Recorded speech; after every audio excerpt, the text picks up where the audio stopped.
ಎಲ್ಲರಿಗೂ ನಮಸ್ಕಾರ. ನಮ್ಮ ಬಾನುಲಿ ಕೇಳುಗರೆಲ್ಲರಿಗೂ ವಚನ ವಿಹಾರ ಕಾರ್ಯಕ್ರಮಕ್ಕೆ ಪ್ರೀತಿಯ ಸ್ವಾಗತ.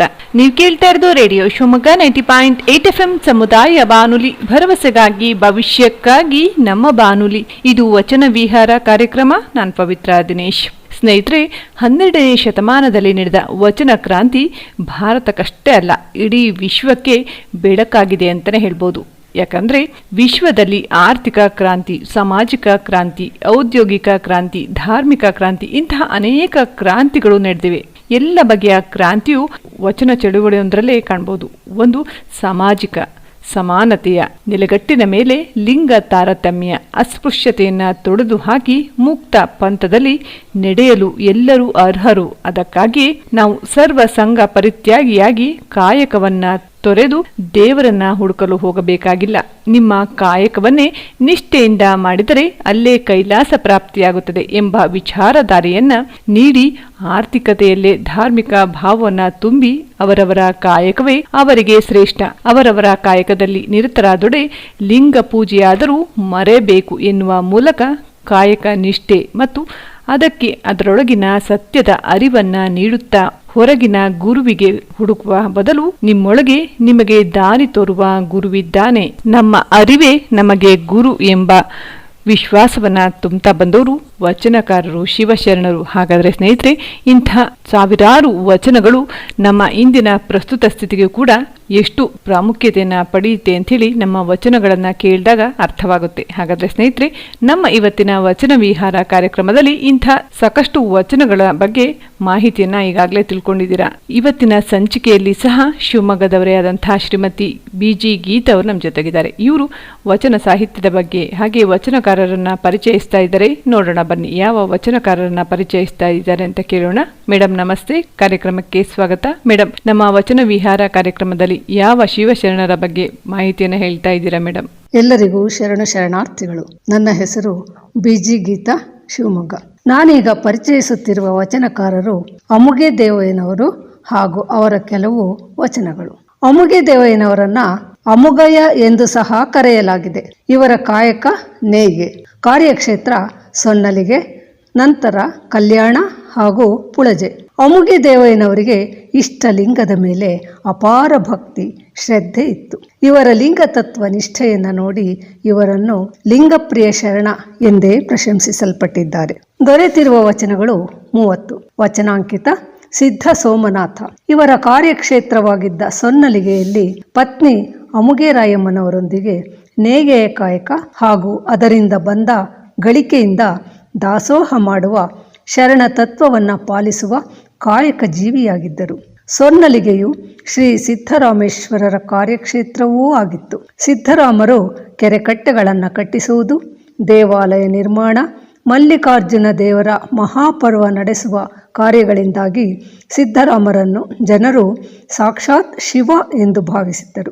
ಈ ಮಹಾಪರ್ವ ನಡೆಸುವ ಸಲುವಾಗಿ ಸಿದ್ದರಾಮರು ಪರ್ವಕ್ಕೆ ಬೇಕಾದ ದವಸ ಧಾನ್ಯಗಳನ್ನು ಸಂಗ್ರಹ ಮಾಡಿ ಭತ್ತ ಕುಟ್ಟಲು ಮನೆ ಮನೆಗೆ ಕಳಿಸುತ್ತಾರೆ. ಹಾಗೆಯೇ ಅಮುಗೆ ದೇವಯ್ಯನವರ ಮನೆಗೂ 10 ಕೊಳಗ ಭತ್ತ ಕುಟ್ಟಲು ಕಳಿಸಿದಾಗ ದೇವಯ್ಯನವರು ಈ ಕೆಳಕಂಡ ವಚನದ ಮೂಲಕ ನಿರಾಕರಿಸುತ್ತಾರೆ.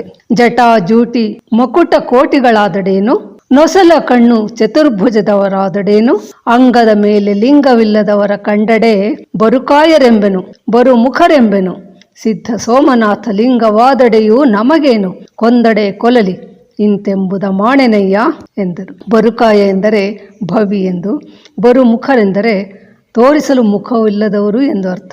ಈ ವಚನದ ಅರ್ಥ ನೋಡುವುದಾದರೆ, ಜಟಾ ಜೂಟಿಗಳಾಗಿದ್ದರೂ, ಮಣಿ ಮಕುಟ ಇದ್ದರೂ, ನೊಸಲ ಕಣ್ಣು ಇದ್ದರೂ, ಚತುರ್ಭುಜ ಹೊಂದಿದವರಾಗಿದ್ದರೂ ಸಹ ಅಂಗದ ಮೇಲೆ ಲಿಂಗವಿಲ್ಲದವರನ್ನ ನಾನು ಭವಿ ಎನ್ನುತ್ತೇನೆ, ತೋರಿಸಲು ಮುಖವಿಲ್ಲದವರು ಎನ್ನುತ್ತೇನೆ. ಅವರು ಸಿದ್ಧ ಸೋಮನಾಥನಾದನೇ ಸರಿಯೇ, ನನಗೇನು, ನನ್ನನ್ನು ಕೊಂದರೂ ಸರಿಯೇ, ನಾನು ಭತ್ತ ಕುಟ್ಟಿಕೊಡಲು ಒಪ್ಪುವುದಿಲ್ಲ ಎನ್ನುತ್ತಾರೆ. ಈ ಮಾತಿನಿಂದ ಸಿದ್ದರಾಮರು ಒಂದು ರೀತಿಯ ಅಹಂಕಾರದಿಂದ ಕೋಪಗೊಂಡು, ಈಗಾಗಲೇ ನಾನು ಸರ್ವಾಂಗಲಿಂಗಿಯಾಗಿರುವೆ, ನನಗೆ ಇಷ್ಟಲಿಂಗ ಧರಿಸಲು ಹೇಳಲು ಅಮುಗೆ ದೇವಯ್ಯನವನಿಗೆ ಅಹಂಕಾರವೆಷ್ಟು, ಅವರು ಹಿಂದೆ ಊರು ಬಿಡಬೇಕು ಎಂದು ಆಜ್ಞೆ ಹೊರಡಿಸುತ್ತಾರೆ.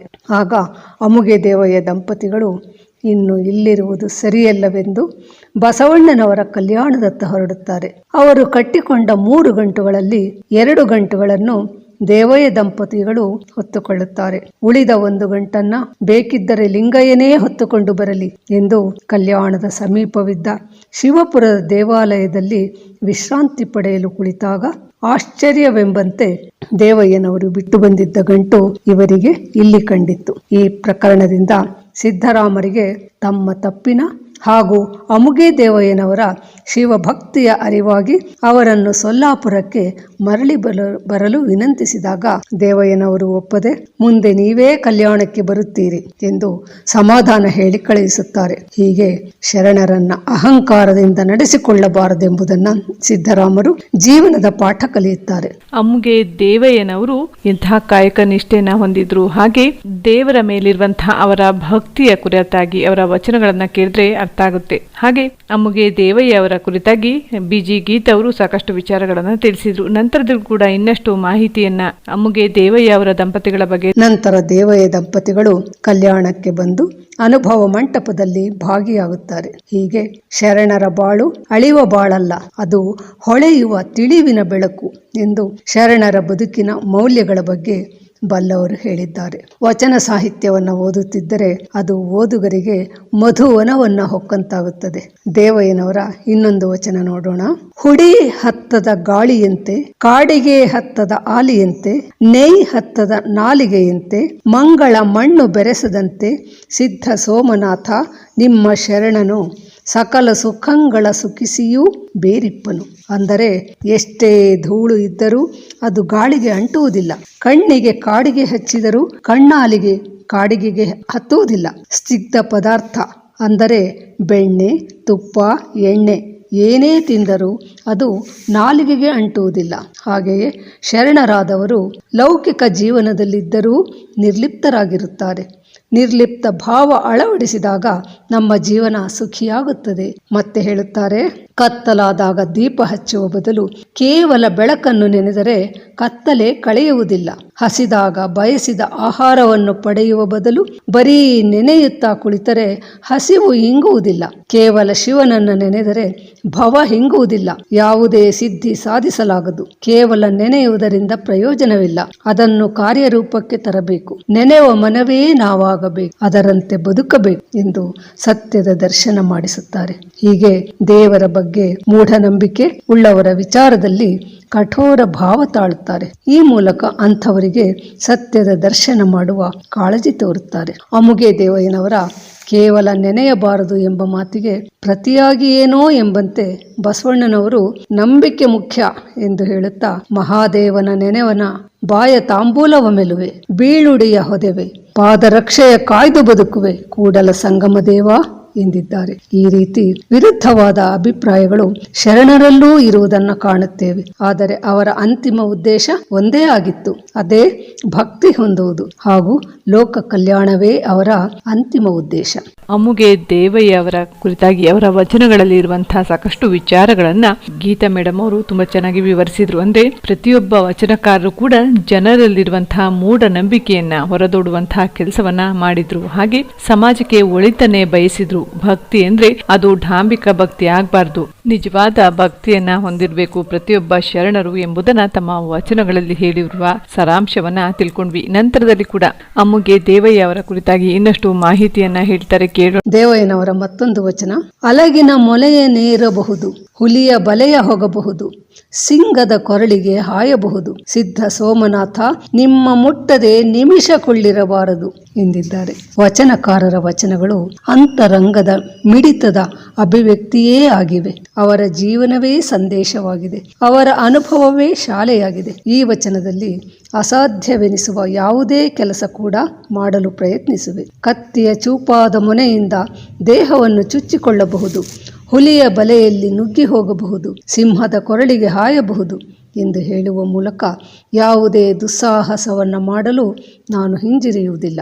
ಆದರೆ ಪರಶಿವನನ್ನು ಒಂದು ಕ್ಷಣವೂ ಕೂಡ ಅಗಲಿರಲು ಸಾಧ್ಯವಿಲ್ಲವೆನ್ನುತ್ತಾರೆ. ಇದು ಅಮುಗೆ ದೇವಯ್ಯನವರ ಅಂತರಂಗದ ಅಂತರಾಳದ ಧ್ವನಿಯೇ ಈ ವಚನದಲ್ಲಿ ಪ್ರತಿಬಿಂಬಿತವಾಗಿದೆ. ಪರಶಿವನನ್ನು ಮುಟ್ಟದೆ ಕ್ಷಣ ಮಾತ್ರವೂ ಇರಲು ಅಸಾಧ್ಯವೆಂಬ ಅವರ ಮಾತು ಭಕ್ತಿಯ ಪರಾಕಾಷ್ಠತೆಯನ್ನ ತೋರಿಸುತ್ತದೆ. ಲೋಕ ಕಲ್ಯಾಣ ಬಯಸದವರು ದೇವರಿಗೆ ದೂರ. ಲೋಕದ ಜನರ ಸುಖ ದುಃಖಗಳನ್ನು ತನ್ನ ಸುಖ ದುಃಖವೆಂದು ಭಾವಿಸಬೇಕು. ಆಗ ಮಾತ್ರ ದೇವರು ಒಲಿಯುತ್ತಾನೆ ಎಂದು ಕಿವಿ ಮಾತನ್ನ ದೇವಯ್ಯನವರು ಹೇಳುತ್ತಾರೆ. ಇದಕ್ಕೆ ಪೂರಕವಾಗಿ ಬಸವಣ್ಣನವರು ಹೇಳುವ ಒಂದು ವಚನ ನೋಡೋಣ. ನಡೆಯಲರಿಯದೆ ನುಡಿಯಲರಿಯದೆ ಲಿಂಗವ ಪೂಜಿಸಿ ಫಲವೇನು, ಅವರ ಸುಖ ಎನ್ನ ಸುಖ, ಅವರ ದುಃಖವೆನ್ನ ದುಃಖ, ಕೂಡಲ ಸಂಗನ ಶರಣರ ಮನ ನೊಂದರೆ ಆನು ಬೆಂದೆನಯ್ಯ ಎಂಬುದು. ಹೀಗೆ ದೇವಯ್ಯನವರ ವಚನಗಳು ಅಂತರಂಗದ ಕಲ್ಮಶ ಕಳೆದು ಬೆಳಕು ಮೂಡಿಸುವಂತಿವೆ. ಕಲ್ಯಾಣದ ಹತ್ಯಾಕಾಂಡದ ನಂತರ ಶರಣರು ಬೇರೆ ಬೇರೆ ಕಡೆಗೆ ಹೋಗುತ್ತಾರೆ. ಅಮುಗೆ ದೇವಯ್ಯನವರು ಮಹಾರಾಷ್ಟ್ರದ ಪುಳಜೆ ಎಂಬ ಗ್ರಾಮದಲ್ಲಿ ನೆಲೆಗೊಂಡು ಅಲ್ಲಿ ಬಸವ ತತ್ವ ಸಾರುವುದನ್ನು ಮುಂದುವರಿಸುತ್ತಾರೆ. ಇವರ ಕೀರ್ತಿ ಬೇರೆ ಕಡೆಗೂ ಹಬ್ಬಿ ದೂರ ದೂರದ ರಾಜ ಮಹಾರಾಜರು ಸಹಿತ ಸಾವಿರಾರು ಜನರು ದೇವಯ್ಯನವರಿಂದ ಇಷ್ಟಲಿಂಗ ದೀಕ್ಷೆ ಪಡೆಯುತ್ತಾರೆ. ಪುಳಜೆಯ ಚಕ್ರವರ್ತಿ ಸಿಂಘಣ ಎನ್ನುವ ಮಹಾರಾಜನು ದೇವಯ್ಯನವರ ತತ್ವಗಳಿಂದ ಪ್ರಭಾವಿತರಾಗಿ ಇಷ್ಟಲಿಂಗ ದೀಕ್ಷೆ ಪಡೆದು ಅವರ ಶಿಷ್ಯನಾಗಿ ಅನೇಕ ದತ್ತಿಗಳನ್ನು ದೇವಯ್ಯನವರಿಗೆ ನೀಡುತ್ತಾರೆ. ಆದರೆ ದೇವಯ್ಯನವರು ಎಲ್ಲವನ್ನೂ ದೇವರಿಗೇ ಅರ್ಪಿಸಿ ಕೊನೆಗೆ ಪುಣಜೆಯಲ್ಲಿಯೇ ಲಿಂಗೈಕ್ಯರಾಗುತ್ತಾರೆ. ಹೀಗೆ ಅಮುಗೆ ದೇವಯ್ಯನವರು ಬಸವ ತತ್ವವನ್ನು ಬೆಳಗಿಸಿ ಜನರ ಅಂತರಂಗದಲ್ಲಿ ಶಾಶ್ವತವಾಗಿ ಉಳಿದಿದ್ದಾರೆ. ಹೀಗಾಗಿಯೇ ಹೇಳುವುದು ಶರಣರ ಜೀವನವನ್ನ ಅವರ ಮರಣದಲ್ಲಿ ಕಾಣು ಎಂದು. ಇಂತಹ ವಚನಗಳಿಂದ ನಮ್ಮೊಳಗಿನ ಕತ್ತಲೆಯನ್ನ ಕಳೆದುಕೊಂಡು ಅರಿವಿನ ಬೆಳಕನ್ನು ಕಂಡುಕೊಳ್ಳೋಣ ಅಲ್ಲವೇ? ಧನ್ಯವಾದಗಳು. ನಿಮಗೂ ಸಹ ನಮ್ಮ ರೇಡಿಯೋ ಶಿವಮೊಗ್ಗದ ಪರವಾಗಿ ಧನ್ಯವಾದಗಳು ಮೇಡಮ್. ಇವತ್ತಿನ ವಚನ ವಿಹಾರ ಕಾರ್ಯಕ್ರಮದಲ್ಲಿ ಭಾಗವಹಿಸಿ ಅಮ್ಮುಗೆ ದೇವಯ್ಯ ಅವರ ಕುರಿತಾಗಿ ಸಾಕಷ್ಟು ವಿಚಾರಗಳನ್ನ ತಿಳಿಸಿದ್ದೀರಾ. ಹಾಗೆ ವಚನಗಳಲ್ಲಿ ಇರುವಂತಹ ಸಾಕಷ್ಟು ಮೌಲ್ಯಗಳನ್ನ ತಿಳಿಸ್ಕೊಟ್ಟಿದ್ದೀರಾ. ಮತ್ತೊಮ್ಮೆ ಧನ್ಯವಾದಗಳನ್ನ ಹೇಳ್ತಾ, ಕೇಳಿದ್ರಲ್ಲ ಸ್ನೇಹಿತರೆ, ನಮ್ಮ ಇವತ್ತಿನ ವಚನ ವಿಹಾರ ಕಾರ್ಯಕ್ರಮದಲ್ಲಿ ಶಿವಮೊಗ್ಗದವರೇ ಆದಂತಹ ಶ್ರೀಮತಿ ಬಿಜಿ ಗೀತಾ ಅವರು ಭಾಗವಹಿಸಿ ಅಮ್ಮುಗೆ ದೇವಯ್ಯ ದಂಪತಿಗಳ ಕುರಿತು ಸಾಕಷ್ಟು ವಿಚಾರಗಳನ್ನ ತಿಳಿಸಿದ್ರು. ಇದೇ ರೀತಿ ನಾಳೆಯ ಸಂಚಿಕೆಯಲ್ಲಿ ಇನ್ನಷ್ಟು ವಚನಕಾರರ ಬಗ್ಗೆ ಮಾಹಿತಿಯನ್ನ ತಿಳಿಯೋಣ ಅಂತ ಹೇಳ್ತಾ ಇವತ್ತಿನ ವಚನ ವಿಹಾರ ಕಾರ್ಯಕ್ರಮವನ್ನು ಮುಗಿಸುವಂತಹ ಸಮಯ ಸಹ ಆಗಿರೋದ್ರಿಂದ ನಂತರದಲ್ಲಿ ಎಂದಿನಂತೆ ರೇಡಿಯೋ ಕಾರ್ಯಕ್ರಮಗಳು ಪ್ರಸಾರವಾಗುತ್ತದೆ. ಕೇಳ್ತಾ ಇರಿ ರೇಡಿಯೋ ಶಿವಮೊಗ್ಗ 90.8 FM ಸಮುದಾಯ ಬಾನುಲಿ, ಭರವಸೆಗಾಗಿ ಭವಿಷ್ಯಕ್ಕಾಗಿ ನಮ್ಮ ಬಾನುಲಿ.